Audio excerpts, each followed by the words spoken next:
میری شان کو ایسے نہ بڑھا دینا جیسے عیسائیوں نے غلو کیا حضرت عیسیٰ کی شان میں. عیسیٰ اللہ کے بندے تھے, انہوں نے اللہ کا بیٹا بنا دیا.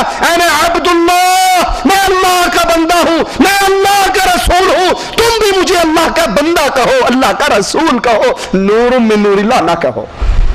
پہلا مسئلہ معراج سے ثابت ہوا, ان آیات سے ثابت ہوا کہ اللہ کے نبی صلی اللہ علیہ وسلم اللہ کے بندے تھے, اللہ کا نور نہیں تھے. دوسری بات, رسول اللہ صلی اللہ علیہ وسلم معراج کا یہ واقعہ ہمیں سبق دیتا ہے کہ اللہ کے نبی حاضر ناظر نہیں تھے. جو کہتے ہیں نا دم بدم پڑھو درود, حضرت بھی ہیں یہاں موجود, بکواس کرتے ہیں, جھوٹ بولتے ہیں. ان مولویوں کو معراج کا یہ واقعہ سناؤ, مان لیتے ہیں. اگر تم کہتے ہو طاہر القادری صاحب کے پاس بھی رسول اللہ آئے, مولوی زکریا صاحب کے پاس بھی صوفی اقبال ان کے شاگرد نے لکھا بہجت القلوب کے اندر کہ اللہ کے نبی آئے, فضائل حج اور فضائل درود سن کر گئے. اگر تم کہتے ہو الیاس قادری کے ملتان کے اجتماع میں رسول اللہ صلی اللہ علیہ وسلم آتے ہیں, تو انہیں بتاؤ معراج کے واقعے میں تم نے سنایا سارے انبیاء موجود تھے, لیکن آدم, عیسیٰ, موسیٰ, ابراہیم علیہم السلام کے ہوتے ہوئے مصلی امامت پہ کوئی اور نہیں چڑھ سکا کیونکہ محمد رسول اللہ موجود تھے. اگر تمہارے جلسے کے اندر بھی رسول اللہ آتے ہیں, میلاد کے اندر کرسی سجتی ہے, تو تقریر کرنے کے لیے طاہر القادری کیوں بیٹھتا ہے؟ نماز پڑھانے کے لیے الیاس قادری کیوں آگے ہوتا ہے؟ اگر محمد موجود ہو تو ابراہیم جماعت نہیں کرواتے, محمد امام اعظم بنتے ہیں صلی اللہ علیہ وسلم. لیکن تمہارے جلسے میں تم سے بڑا گستاخ اور کون ہوگا؟ دعویٰ کرتے ہو آگے آگے تاج والے, دم بدم پڑھو درود, حضرت بھی ہے یہاں موجود. تقریر تمہارا مولوی کرتا ہے, جماعت تمہارا مولوی کرواتا ہے, بیان تمہارا مولوی کرتا ہے. سٹیکر چھپے ہوئے ہم نے اپنی آنکھوں سے دیکھے پاکستان میں. سنا ہے ہر عاشق کے گھر تشریف لاتے ہو, ہمارے گھر میں بھی ہو جائے چراغا یا رسول اللہ. اللہ کے نبی حاضر ناظر ہے جب چاہتے ہیں. مقالات قاسمی کے اندر سید قاسمی, احمد سعید قاسمی ملتان والا بابا, وہ اپنی کتاب کے اندر لکھتا ہے اللہ کے نبی ہر وقت ہر جگہ پہ حاضر ہے, ناظر ہے, رحمت پہنچاتے ہیں, پہنچانے کی طاقت رکھتے ہیں, ہر کسی کا حال جانتے ہیں, ہر طرح کی قدرتوں کے مالک ہیں. پھر بتاؤ معراج پہ براق کیوں آیا تھا؟ اللہ کے نبی حاضر ناظر تھے, بیت اللہ میں بھی تھے, مسجد اقصی میں بھی تھے. پھر یہ جبرائیل سواری لے کر کیوں آئے تھے؟ آپ تو پہلے سے وہاں موجود تھے. آسمانوں کا فرشتہ بھی وہاں بھی لگتا ہے کہ اس نے پوچھا آپ کے ساتھ کون آیا ہے, اسے نہیں پتا, نبی تو حاضر ناظر ہے, پہلے سے یہاں بیٹھے. اس نے کیوں پوچھا کون آیا ہے؟ آپ بیت اللہ میں تھے تو بیت المقدس خالی تھا, جب آپ بیت المقدس میں پہنچے بیت اللہ خالی تھا, جب آپ پہلے آسمان پر پہنچے تو پوری دنیا خالی تھی. محمد رسول اللہ صلی اللہ علیہ وسلم دنیا پہ نہیں تھے. موسیٰ علیہ السلام آپ کو بھیجتے ہیں جاؤ. موسیٰ کیوں کہتے ہیں جاؤ؟ اگر نبی حاضر ناظر ہے تو موسیٰ کو تو پتا ہے یہاں بھی ہے, وہاں بھی ہے, ادھر بھی ہے اور ادھر بھی ہے. دوسرا سبق معراج, قصہ معراج, واقعہ معراج آپ کو ہمیں کیا سکھاتا ہے؟ کہ اللہ کے رسول حاضر نہیں ہے, ناظر نہیں ہے. ایک اللہ ہے جو اپنے عرش پہ مستوی ہے, اس کا علم, اس کا اس کی قدرت, اس کی طاقت, اس کا کنٹرول ہر چیز کو ہر وقت گھیرے ہوئے ہے, لیکن وہ بھی حاضر نہیں, اپنے عرش پر مستوی ہے. تیسرا سبق واقعہ معراج میں ہمیں کیا دیا؟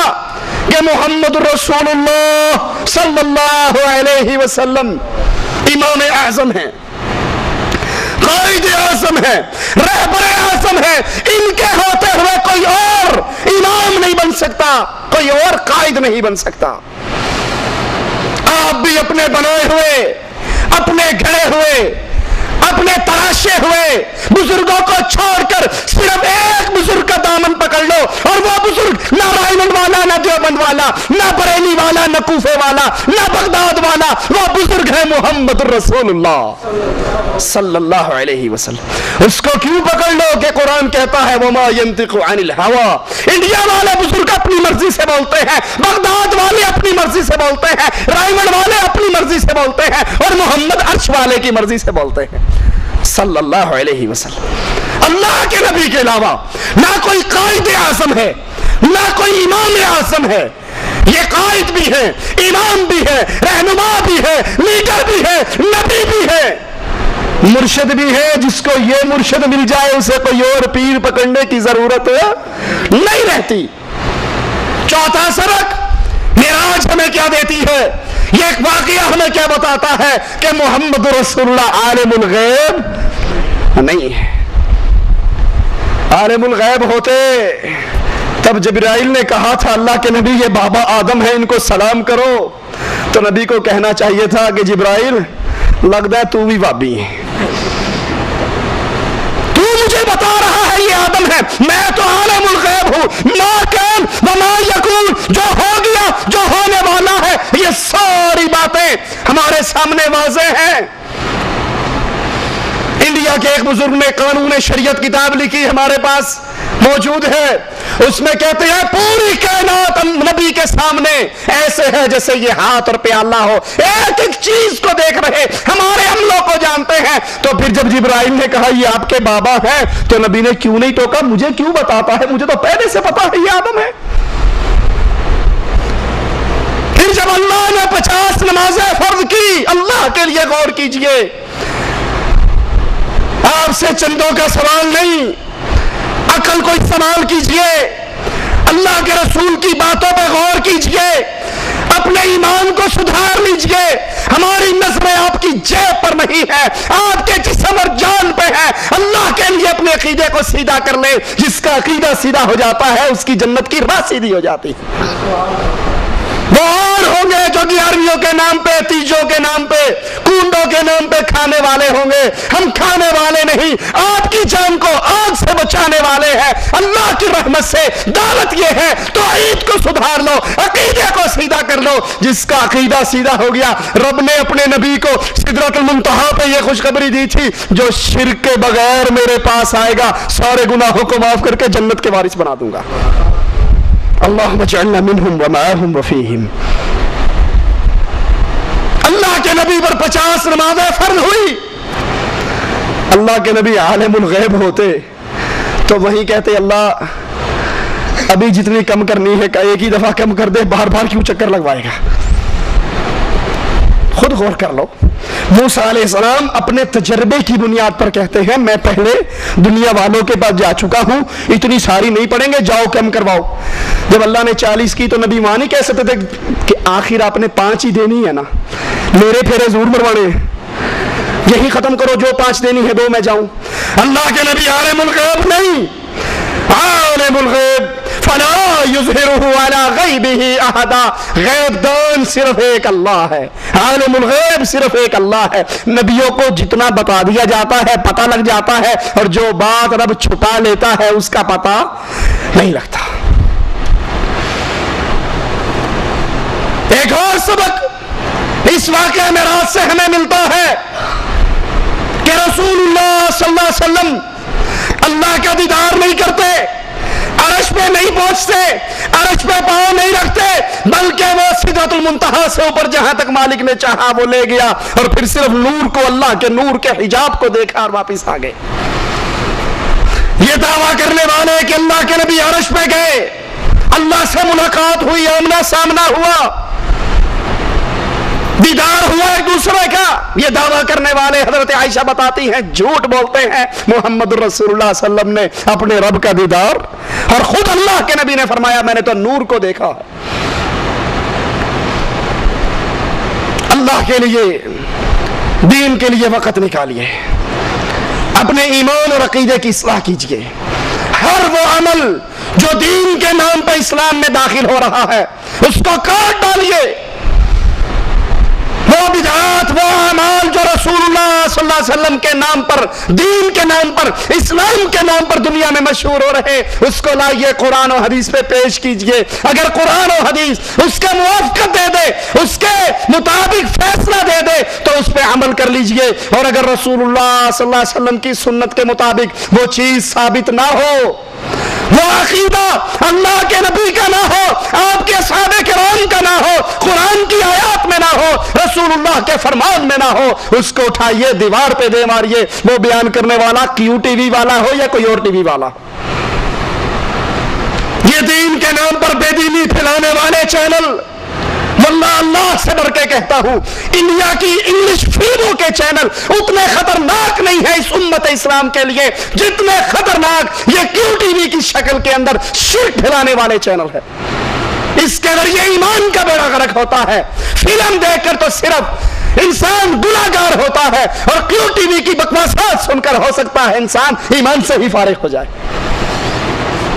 اس لیے اللہ سے ڈریے، قرآن حکیم کو لازم پکڑیے، دن کے اندر 10 منٹ 15 منٹ آدھا گھنٹہ نکالیے، اس قرآن کا ترجمہ پڑھیے، تفسیر پڑھیے، اس قرآن سے ہدایت لیجئے۔ صحیح بخاری ہر گھر میں ہر کمرے میں رکھیے، صحیح بخاری کو حرز جا بنائیے، ہر مسئلہ آپ کو درپیش ہو اللہ کے نبی کی حدیثوں کو کھولیے، اس پہ عمل کیجئے۔ اللہ سے دعا ہے اللہ ہمارے گناہوں کو معاف فرما دے، اللہ ہماری خطاؤں کو معاف فرما دے، اللہ ہماری سیاہ کاریوں کو معاف فرما دے، اللہ ہمیں زندہ رکھے، ایمان پہ رکھے، اللہ ہمیں موت دے اس حال میں دے، اللہ ہم سے راضی ہو، ہم اپنے اللہ سے راضی ہوں۔ اقول قولی ھذا واستغفر اللہ لی ولکم ولسائر المسلمین فاستغفروہ انہ هو الغفور الرحیم۔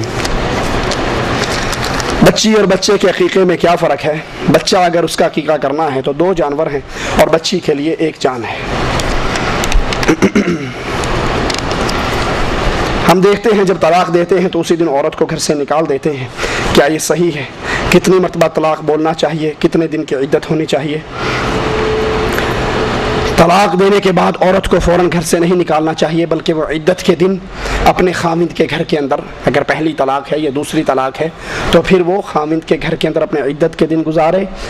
3 طہر اس میں خاوند کو اجازت ہے شریعت کی طرف سے، وہ چاہے رجوع کر لے، اور اگر وہ رجوع نہیں کرتا تو عدت گزرنے کے بعد ان دونوں کو دوبارہ نکاح کی اسلام اجازت دیتا ہے۔